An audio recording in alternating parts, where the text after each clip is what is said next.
Hi, I'm Dr. Constance Derricks. I have been asked so often lately by leaders, friends, family members, and the media about what leaders should be doing now to help people return to the office. In fact, yesterday I was talking to David Brancaccio, who's the host of Marketplace Morning, about this very issue. And he asked some very great questions, of course. And one of them was, he said, what's the grown-up way for leaders to handle the situation? And I said, there's really one thing leaders need to think about as being fundamental to what will make returning to the office go better or not so well, and that's connection. And of course, we had to break it down a little bit. Well, what does that actually mean? And why am I saying that? Because connecting with people in your company or your organization means that people feel like they matter to you.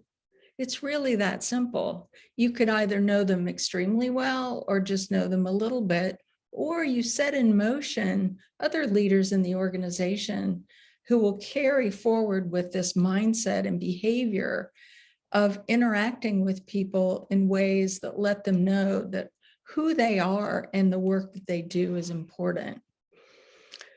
But this is still conceptual. So what do leaders do in practical terms?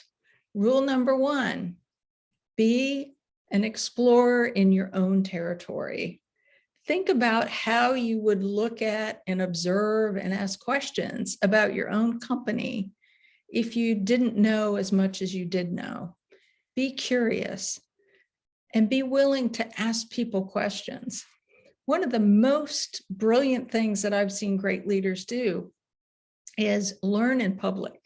So they're in a meeting, and this could be an online meeting if that's the case, but they show curiosity about something, they ask questions, and then they show a willingness to listen and learn and let the audience know that they're incorporating that learning into their thinking. This is modeling learning for other people, and learning is a part of every great organization. But connection makes learning more likely. The second thing that leaders can do is actually create opportunities for people to connect. No, online happy hours are okay.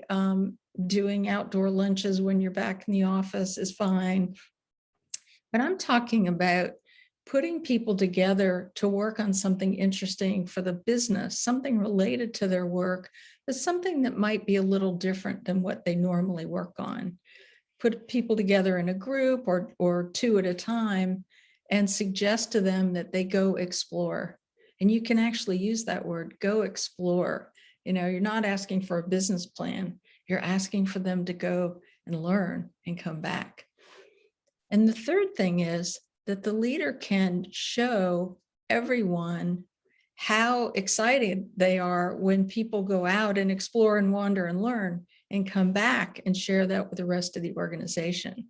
These three things create the opportunity for connection, and then the occasion for the connection and the reason to connect. And when leaders do those things, the number one piece of advice that they often get, which is to communicate more and better, actually goes so much better. It's almost like all the time and effort you put into communicating now has a jetpack.